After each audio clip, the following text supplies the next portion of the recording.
baby, listen to me speak, yeah. No matter what, just say the Pop, Perswayable. What's going on, everybody? It is finally here. 2 versus 8. I have taken time out of my busy studying schedule to actually be able to play this. Right here, what you see me doing is I'm changing my persona build a little bit. This is not the permanent persona build that I use. This was my first 2 versus 8 match. I'm with my boy, comrade Dan. We're going to do a duo with Geisha, and we're also going to do a duo with Black and White. And so I'm going to run announcement and he's not. There's only one person that needs to run announcement. There doesn't need to be 2 of us. So I'll show you my persona build later. But let's get right into the gameplay. We'll see how we do. And I'm really excited that there's 8 of you. This is pretty much like an orgy. So let's have fun. Let's get weird. And just know that I like to be the one in control. Oh, God. Demonetized. All right. So this is the first match. The first match. You see that light pole right there? That is where you can buy things, right? As you accrue points. I had no idea. I was like the whole entire match, you're going to see me not even really buying anything and just raw dogging this entire thing. I don't really use tinnitus because the map is relatively big, but I can usually find people. And I think that electrocution lagged this guy or something. I don't know. But maybe sometime in the other matches, I'll show you our persona builds and the reason why we're using it. But right now, I just want to show you guys some gameplay of what it's like to really be able to face these. And I'm actually missing a lot here. That's the second hit. I haven't been playing, right? Because I'm studying for my practitioner boards. That's why I haven't had many streams, many YouTube. So I'm a little rusty. But it doesn't matter. We're going to kill these guys. We're going to booty smack them. And we got he's juking me pretty well. He had some good movements there, but I still got him dead. And that is the first death. So here's the interesting thing about 2 versus 8. You put somebody down, it doesn't start the rocket chair for the first 35 seconds. So there's no reason to camp them. So I use teleport, right? So the rocket chair is on a countdown and it has not started. So I'm looking to see which ones wiggle. I see that wiggle, girl. That we gonna go after you. You gonna die. So this is an explore. And now this is what's really interesting. You're going to see a lot more Doom Shocks in this version because a lot more people, for those who don't remember, Doom Shock is on the northern persona tree. And you have a 20% chance to hit somebody with a Doom Shock when you're 18 meters or further from the rocket chair. Now, 1 versus 4, typically hunters, they'll camp the rocket chair, which makes perfect sense in a lot of strategies, right? But in this mode, there's no reason to camp the rocket chair. You get them and you move on, right? And when that happens, that means that now, every single swing, there's a 20% probability that you're going to get hit with a Doom Shock. Now, in this version, Doom Shock and Terror Shock count as 2 hits, not 3. It takes 3 hits to get a survivor down in this mode, so it counts as 2 hits. You just see me get a Doom Shock. So you're going to see a lot more Doom Shocks in this version because a lot of us aren't going to be camping. Now, you may be asking, why am I using Geisha and Black and White? Black and White with comrade Dan, he's a really good player with Black and White, and he can really navigate to each of the rocket chair. So I get you on the rocket chair, I move on to the next person, provide pressure to the cipher machine. Comrade Dan, he can go from rocket chair to rocket chair because he has an ability that allows him to pretty much teleport without using teleport. So it's a nice combination. Both characters are fast, they're mobile, and that's a really important feature. The reason why I'm not using Clown is because I feel he'll eventually run out of attachments. I have not practiced with Clown in 2 versus 8, so I do not know in this mode if there's going to be more attachments for the Clown to use. It also stinks that when you use Rocket Dash, it's only a 1-hit kill. So I really like the mobility of both of these characters, their flexibility, also using teleport. You don't need to use teleport for Black and White. You can use blink or something of that nature. And we'll get into some of the items hopefully a little bit later in the video. Right now, I'm just showing you my first ever match in 2 versus 8. And I have not bought any items whatsoever. And you can tell how many points I have by on the side there, the little scrolls. It looks like I can't see it, like 7,000 or something. And I still haven't purchased anything. Now, buying things in this mode is really interesting as a hunter. Typically, I invest in increase attack speed. I go in this order. Always buy increased attack speed by 50%. Then you can increase movement speed, and then you can increase your ability to use your skill like 40% faster or something. I don't really invest in the rocket chair at all, just because I know that I can keep killing people. So, I mean, maybe it is a good strategy, but I just don't invest in it. I'd rather keep securing the kills, providing pressure on a whole bunch of places. With my Geisha build, I'm going with the typical up and down build, and the reason being oh, look at this teamwork. He just comes out of nowhere and hits him from behind. I really like to use the confined space perk only because it destroys pallets 40% faster. And that's really important to do as a Geisha. Everybody now knows the strategy. When the servers first came out, or rather when Geisha first came out, people didn't know that you were supposed to camp the pallet. Now people are camping the pallet every time. So it's your job to now destroy those pallets as fast as possible. It's also good for you to destroy the pallets because then later on people can't use them. They can't kite as much. So I will be doing a character tier list on 8 versus 2 eventually. But right now, this is me doing my first telephone. And this is me not knowing anything about any of these things. So that's going to be your attack recovery speed. And then what I'm going to do here is, I'm spending too much time, but this is going to increase my movement speed. And so that's what I'm going to do, is increase I don't really invest in any of the items. I don't really need to. And now we're buffed up. And so as the game goes on, it gets hopefully a little bit easier for the hunter to do their job, because people are dying. It's easier to go from cipher to cipher. So really my job is to do a lot of pressure work on the ciphers. Now remember, in this game mode, if I put you in a rocket chair once, nobody can save you while that timer's up, I believe. Once they save you, if I put you in the rocket chair again, you're dead. You have 2 chances. That's it. So now that was me thinking of going towards him, and I was like, I'm going to go back towards the doctor, right? The doctors like to heal themselves a lot. Doctors are relatively good in this game, just because of that healing component.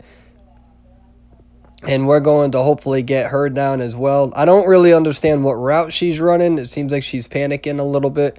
But there's not going to be too much that she can do, just because I'm pretty buffed up. I know how to use Geisha. I actually think she loses me. Yeah, she does lose me over here. Funny story. I had my iPhone on the like faintest settings ever. I did not have my iPhone on bright at all, and I kept telling Comrade Dan, I'm like, dude, I cannot see my screen, and I thought it was just because it was like night mode or something. I didn't know, and so it was really hard for me to see, but it's all right. So that doctor was able to get away. And that's not always a good thing, because now that the doctor is away, she can just obviously heal herself. And that's not a good thing, because it kind of wastes time. However, increase in the attack speed and increase in movement speed, I'm going to be able to get them down relatively easy again. But as you can see, we're just doing absolute carnage to these guys. They're really just dropping like flies at this point. They're not really skill checking me at all. So the real question is Geisha always going to be useful? And really the objective there is just that she has that fast mobility. Whereas sometimes, especially when she has full presence, that's when her dash is considerably faster. And even sometimes veterans make that mistake with the skill checking. It also makes it difficult to always skill check when you're down to the last 4 people or whatever, and you and the black and white are moving around, and now they got to also worry about black and white just coming out of nowhere. So the idea of this co-op, if you will, this cooperation here, is using fast mobile characters that can really move around a lot. Once again, I haven't really experienced too much with the Joker in this mode, so I can't really tell you how viable he is, because my concern is the amount of attachments. Now, for those who want to know, your presence does build slower. So the idea was, how good is Feaster? And Feaster, the problem with Feaster is that he's going to be really easy to kite early game. It's going to take more hits to unlock his curse mark. So that's why I decided not to use Feaster, because he's also incredibly slow. And the problem with the Ripper in this mode is that only 4 people have fog on them, right? So not every single character will have fog on them. And so I decided not to use him. I'm sure he'll still have a role in 8 versus 2. Something that I'll have to experiment with, but I do like Geisha. Sure, you can juke me sometimes with the Geisha. I mean, it's relatively easy with her long, narrow attack, but her speed, her ability to really catch up to you, the idea that you always have to skill check, and if you're not skill checking, even if you miss for a second, and then I can make a lot of distance between us, especially with full presence, it's very dangerous. So that's the idea of this combination. Really going for fast, mobile characters, having a lot of flexibility in the map. You have black and white that can do a good job at looking at all of the rocket chairs while people are on them. And I'm really the one that's going around from cipher to cipher, and also black and white is also providing pressure on the ciphers as well. So it's a very interesting strategy. We haven't lost a match with this yet. I'm sure that there'll be some that get better as they learn how to invest in the proper points for survivors. But yeah, this is super fun. I am super excited about this game mode. It is almost like revitalized my willingness to play and to play appropriately. And eventually I'm going to have to play as Survivor and teach you guys how to kite 2 hunters at the same time. It was a weird laugh. And yep, so this is me. Look at all those points, 11,000 that I didn't use. I still haven't purchased the other 2 at all. I mean, maybe if you go in the... It's going to depend. Like I said, there's going to be survivors that get better and better. People are going to play better and better characters. So it's really going to be interesting to see how that works out. And that's why fast mobile characters are going to be extremely important in this mode. I mean, really, it's good that the clown can use his... like I said, I'm not saying that the clown is useless, right? I'm just saying that the attachments will eventually run out. So you're not going to have always that same flexibility unless you're using teleport. So I'm sure clown has his place. I'm sure clown is great to use in 8 versus 2. But again, haven't really used him too much. At least in this mode. That was me sipping my coffee. I needed some coffee. And there we go, ladies and gentlemen. First game has been won. Your boy won. Alright, so I'm going to show you my thought process. And this is when me and my other hunter, we were discussing what we needed. And we realized that only one of us needed announcement. You don't need 2 people who needed announcement. So I have announcement. That's on the east wing or the right wing. And so I told him to remove announcement and remove the owl perk. I just call it the owl perk. And reallocate those points. So this is me kind of figuring out what should I do. Now see panic that we have right here. We both have panic. And that's very important. That really slow. Every time somebody's wounded, everything is reduced by 3%. They're healing, they're decoding. So both of us have that. So when we have 3 or 4 people between rocket chairs and being injured, you're talking about a 12% reduction in decoding, healing. So panic is absolutely necessary in this mode. And both hunters should absolutely have it. Because everybody that he's injuring and everybody that you're injuring, it stacks. And so that's extremely important, extremely important. You're going to reduce the amount of time that it takes for them to do all these sorts of things. So this was my process of really trying to figure out a better persona tree. Now, you're seeing my persona tree, and I need announcement just in case they get all of those cipher machines down. All right, so he doesn't have that. But then I'm realizing, I don't need deer hunt. Why do I need deer hunt? It's pretty bad. And I don't really need tinnitus because there's so many people. I just don't need it. I kill you, I leave you, and I'm going somewhere else. So this is me kind of figuring out, all right, I'm going to invest in Berserk. Berserk means that I have 15% attack recovery speed when somebody's on a rocket chair. And because there's a timer on the rocket chair, when I put you there, you can't be rescued and you don't die right away. Right? So there's no reason for me to camp the rocket chair. So what I do is I move on to the next rocket chair. And now I have Doom Shock, 20% chance that I hit you twice with 1 hit. And I also have the ability to have 15% attack recovery speed. And you put that with the buff of attack recovery speed of 50%, the potion that you can buy, you're talking about an increased attack recovery speed of 65%. So that's why I use the persona build that you see me using. And again, I'm going north for confined space and doom shock. I also want to take down pallets. That's all on the northern part of the persona. I want panic right here, as you're seeing again, making sure that everything is reduced by 3%. And I'm the one that's going to use announcement. And again, you want to coordinate between you and the hunter and you and your teammate. So again, you don't need two people with announcement if both of you are on Discord or if you guys have communication with each other via voice chat. Only one of you need it. So that's extremely important as well, because then you can invest in other things like reduce stun time. You can increase for as a hunter, you can increase your hunt ability if you wanted to, which I don't really do as of now. So this is just me showing you guys my persona build and how I am working with my teammate to really figure out what is best. And we have both decided that panic is it's one of the most important perks to have in this game mode. You really need that persona, which I just showed you. And you also need only one person to have announcement. Or you guys can take a gamble and neither one of you use announcement and just go and camp the doors and try to get another kill that way. That's permissible as well. I don't really put too much into tinnitus. I've played the game so much that I usually know where people are, at least in 2 versus 8. There's just so many people, I don't need it. If you're near the rocket chair, I don't care. I'm teleporting to the next cipher machine so I can put pressure on that cipher machine. And this is me just really moving around, trying to figure out what would be the best build. But this would be the best build. All right, so we're going to get into our second match. And this match was pretty interesting. First of all, before I talk about the match, I love when I see people in the lobby saying hi to me and saying positive, nice things. And just know that I love y'all. And I love that positivity. And I wish that I could talk to y'all. So make sure y'all come to my Discord or my Twitch and we can play together sometime. It's very nice of you. I love you. Much respect to you guys. Thanks for being positive. You have the opportunity of either being a good person or a bad person on a platform that are no negative repercussions for being either. And you deserve and choose to be good. And I appreciate that. Much love. So this match is going to be very interesting. I believe that in the beginning, we actually struggle. Comrade Dan and I struggle only because we didn't really communicate too well. We didn't ping each other. So we end up going to the same spot of the map.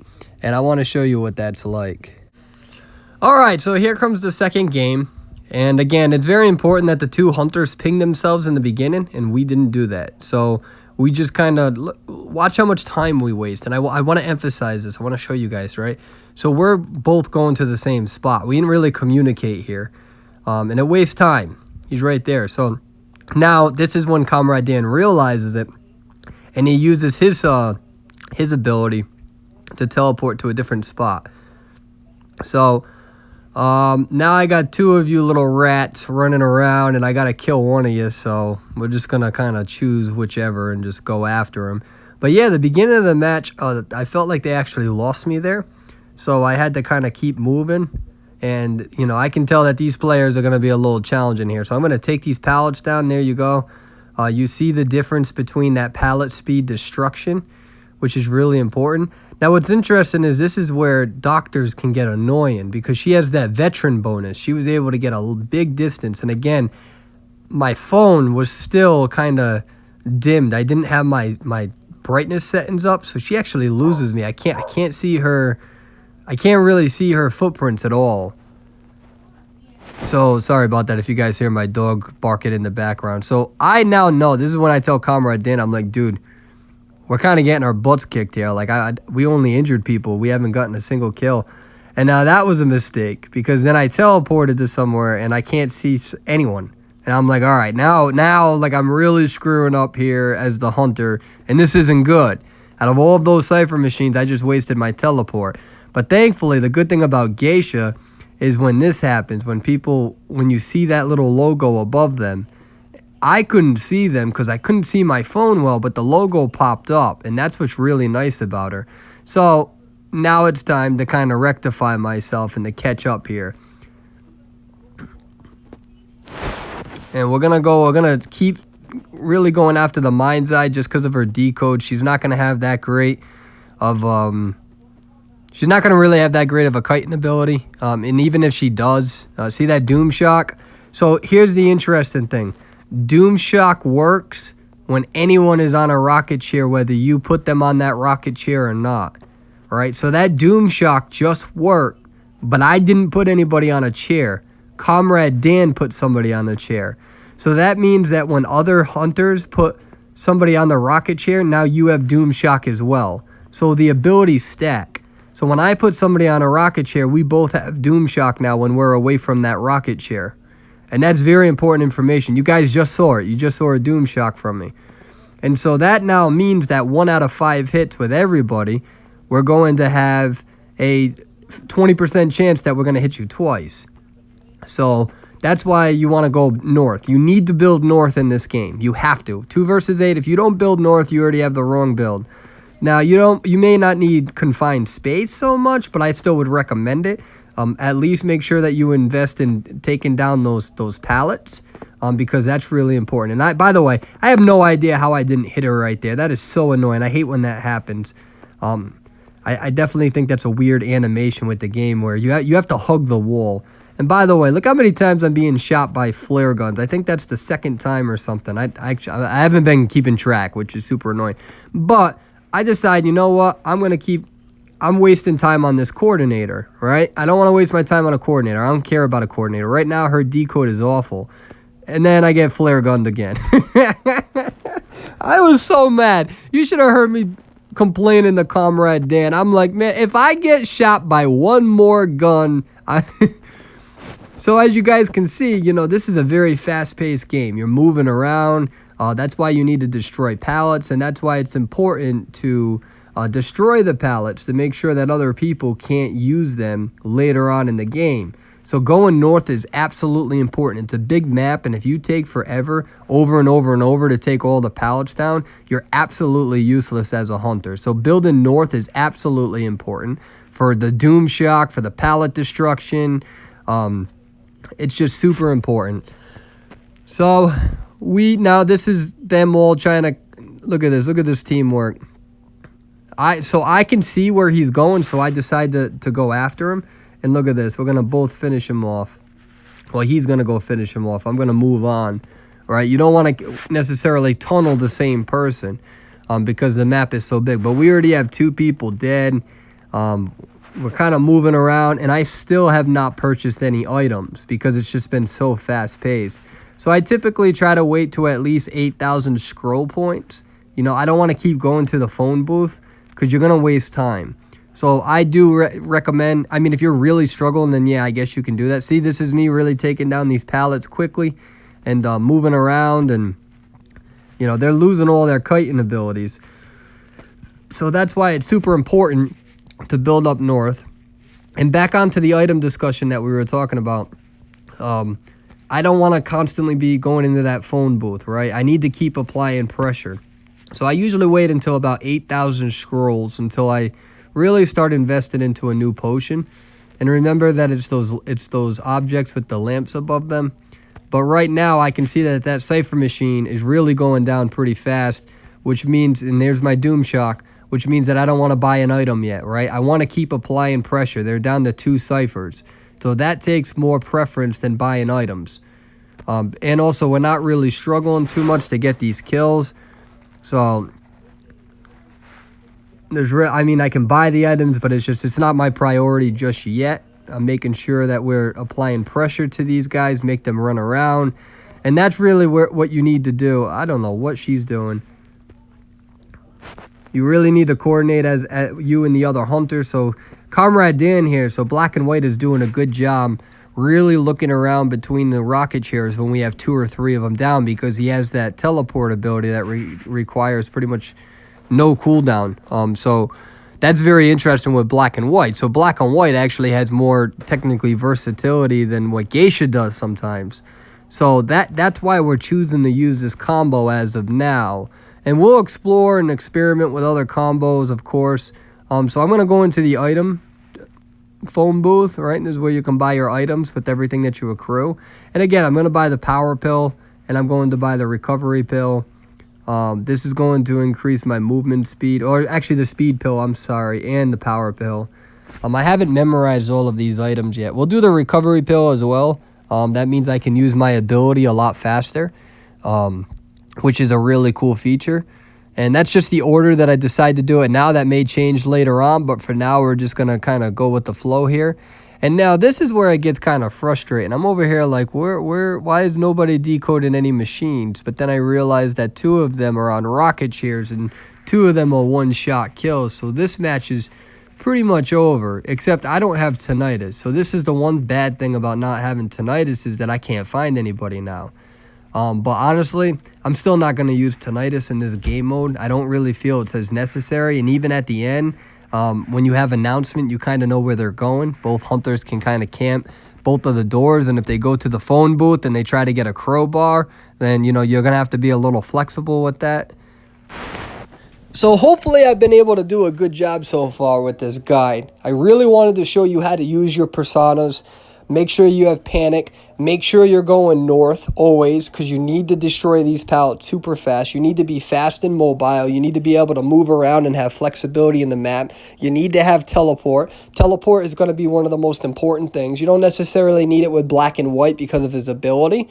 But you should probably use it with every other character out there, including the Geisha, because again, when you take somebody down in the rocket chair and you put them there, they cannot be rescued and they cannot be saved, and the rocket chair technically doesn't start killing them for about 35 seconds, give or take. I don't know the exact number yet, which means there's no reason to camp. So now you teleport somewhere else. Now you have Doom Shock, now you have attack recovery speed because you have 1 point in Berserk, and it's absolute carnage. And that's why I love using the hunters in this game mode, is that I feel like in this game mode, it really, really is just so fun. And again, you want to take down these pallets and you're taking them down super fast because of your north. So this is going to be your typical north and south build. Maybe with some characters, it would be better to go west and north. I could see the argument of doing Feaster, west and north in this game mode, and not rely on detention as much because you're using the tentacles. But in this game mode, I mean, I just don't see how permissible Feaster is, because his curse mark kind of takes a long time and you got to rely on your tentacles a lot and you're really slow. Whereas, you know, with these characters, you have a lot of mobility, etc. We've already talked about Joker. The Ripper, the fog only goes on 4 characters, doesn't go on 8. So it gives you some vision in the map. But what's really disheartening is if that fog activates on one person who's on the strongest part of the map, that automatically means now you only have 3 options. So with him, I could see the argument as well as building up west and north on the persona tree, so you can get your abilities faster with the increase in movement speed. But again, he also has a long attack recovery speed, and then he loses that movement speed bonus outside of fog for 15 seconds. So that's why we really just decided to go with black and white and Geisha. This is me kind of moving around again and trying to see what this item is where you can throw this tar on people. And I'll show you how I do that. It's actually pretty cool. So when you throw the oil or whatever the heck it is, it slows the character down and it counts as a hit. So it counts as a hit and it slows them down. And then if you get a Doom Shock, it's an instant kill. And you're going to see me do an instant kill on a coordinator in a second here. And again, no tinnitus, nothing. So I'm just kind of moving around aimlessly. And this is probably where the build gets a little hard because you don't have that tinnitus. But again, the biggest thing is that it doesn't matter. We're at the end of the match here. There's only 2 of us, or rather, there's only 2 survivors left. And now I want to find the coordinator. I'm going to show you how to use this item. I don't really recommend buying it unless you buy all your buffs first. I definitely recommend buffs first. So this is me being like, how do I use this? You know, I kind of throw it up in the air for a second there, and I'm like, all right. So how it is it's kind of a click, hold, and throw. So you're going to see me attempt to use it, and I miss. I didn't miss the item. I failed at throwing it. So watch this. So you hit them. It counts as a hit. They slow down. I get a Doom Shock. She's an instant hit. She's an instant kill right there, which is really cool. But I'm not going to really use the items. Your buffs are your primary responsibility. You want to make sure you get attack recovery speed. You also want to, especially because you have characters like the Doctor who really get that veteran bonus and they get a big significant gap between you and them, so it's important that you invest in that attack recovery speed, movement speed, item speed, all of that stuff. Hope you guys enjoyed the video. Just kidding. We're going to do one more match. We're going to show you how we play this one as well. So, same thing, same build that I talked about before. This is how I'm going to show you how we're navigating around the map. Right now, I was talking to Comrade Dan to see where he was spawning. Again, I don't have tinnitus, and I realize I'm running towards really nowhere. There's no machines in this corner of the map, which makes it much more difficult for the opposing team, because it seems like all of the machines are on one side of the map. Excuse me.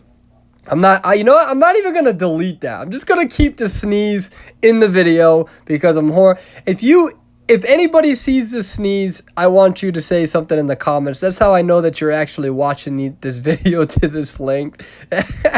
All right, so that was me teleporting. Again, because I wasn't able to find somebody in the beginning, but that's okay. And this is actually really interesting. We're both over here on the same character, and we were able to finish him off super fast. And I thought that was really funny. That was really good teamwork and coordination. Sure, we're all not really spaced out, him and I, right now, but that was still awesome. Just the fact that two of us was able to kill somebody that quickly. Look we're still here. He's like, hell with it. You know what I mean? Look at him. Doom Shock, or I think that was a Doom Shock, right? Terror Shock, I don't know, but he's dead anyway. So we were able to kill people really, really fast. And that's a really big perk about having that northern portion of the persona tree. And I keep trying to beat that into you guys, but I want you guys to feel comfortable with playing. I'm not going to go to the phone booth until I have at least 8,000 points. We don't have time. And it's my job to keep moving from cipher to cipher. I capitalized right there on somebody's inability to move. And we're going to go. Now, this is really interesting. Watch this. I could not hit. Oh, wait. Nope. This isn't the right one. Never mind. All right. We're going to keep going. And who is this? This is. Oh, I see. Okay. That was a different match. It's okay. All right, so see this? I feel bad. I've done that before. What that survivor just did right there, they accidentally hit their crouch button. I've done that so many times. It's so frustrating and overbearing. I don't like that at all. That was me sipping my coffee. So again, right? We instantly put her on that rocket chair. We move on, right? Because nobody can save her. She's not dying. That's why there's a timer and a countdown. And we're going to go after these two. I don't really want to waste too much time on this coordinator. I mean, I'll go after her a little bit just to have a little bit of fun here. If I was playing super competitively, I would not be going after her just because she's kind of garbage in this mode. Her decode is awful when somebody's on there. So we're going to get him now, and we're going to focus. So that was me just kind of refocusing, and I'm taking down this pallet. That's kind of an important pallet. And I'll actually entertain him. It's going to be very difficult for me just because this area is a good kiting spot. So, and they're doing a good job, but I'm going to take these pallets down. That's why you increase your pallet destruction speed. And at the end of the day, she's doing a good job. But eventually, when somebody runs here, they're going to have a tough time. So that's why, and I keep saying this over and over, but destroying pallets is super important. And that's why you need to invest in your ability to destroy them quickly. So what I'm going to do now is I know he's over here, and I'm going to go after. Oh, this is a Mind's Eye. And this Mind's Eye does a good job. You just keep circling me. Now I finally get my movement speed. And it's still going to take a few. And this person is doing a very good job at tight kiting. They're not wasting pallets. They're really taking their time, kind of being in my face. There wasn't too much that the Mind's Eye could have done right there. Maybe just keep circling around. But she's doing a pretty good job at this tight kiting stuff. So definitely shout out to you, Mind's Eye. And very patient, very disciplined. And it's hard to do that as a Mind's Eye for sure. It really is. And she's able to get a rescue here. So not bad. I don't know what that was. I hit the wrong button. So I'm going to take this down. She's going to run back towards me. But haha, look. Uh-oh. Wow, there's a lot of you here. And this is what the team does wrong. There's way too many of you at the same spot. And I'm going to stay focused on the same person that I've been focused on the entire time. It's a doctor. I know that if I can get her down again, I'm going to put her on the chair. And she goes bye-bye. So we'll get her down and pick her up. And we've already got 2 deaths here. And I wasn't paying attention. I wasn't expecting that flare gun. And I'm not going to lie, I was kind of swearing in private channel. I was kind of swearing at that guy for getting me. I was like, damn it, I wasn't paying attention to the gun. So we're going to go and put her in timeout and hit her butt with a spatula filled with bubbles. But we're going to move on. Right? There's no real reason to stick around with her, and we'll move on to the next character. And that was me kind of putting pressure on that phone booth. You got to be careful as a survivor when you're on there because it makes you obsolete. Now, this is me like finally buying items, right? I've just been all over the place. I've been so busy. Now, this is going to make it a lot easier to catch these people. And, you know, if I'm really struggling in a match, then I would buy these quicker or faster. But I haven't memorized the telephone booths yet. So that's something that I still need to work on. And I get hit by another gun. But look at that. My boy is here to back me up. All right, let's see. So I'm going to teleport over here. And again, we're going to apply pressure, right? That's very important to apply pressure. We have nobody on a rocket chair, so I don't have Doom Shock right now. I think that might be the same Mind's Eye. The wall's not as long. You might be saying, why am I not finishing her? And the reason why I'm not finishing her right now is because I'm more concerned about this Cypher machine. I'm not too concerned about the rocket chair, or rather getting the kills. I'm going to kill all these people anyways. Cocky, unsubscribe. And yeah, we'll take them down, take this person. So there were 3 people here, and we're going to take this person down as well, hopefully. Or at least hit them and make them go away. And that's kind of playing defense with the Cypher machine. And even if the other person gets up one time, that's perfectly fine with me. I don't care if she heals herself. We'll just kill her again. So that's why I'm really getting far away from the priestess. And I'm not too concerned with it. Because right now, we're just more concerned with just getting the kills, getting people down. And if the person is healing themselves, that means that they're not taking down the Cypher. So I'm fine with that as well. And again, you guys know my line. We putting her in timeout. We're going to spank her booty with a spatula filled with bubbles. All right, and then now we're going to teleport somewhere else.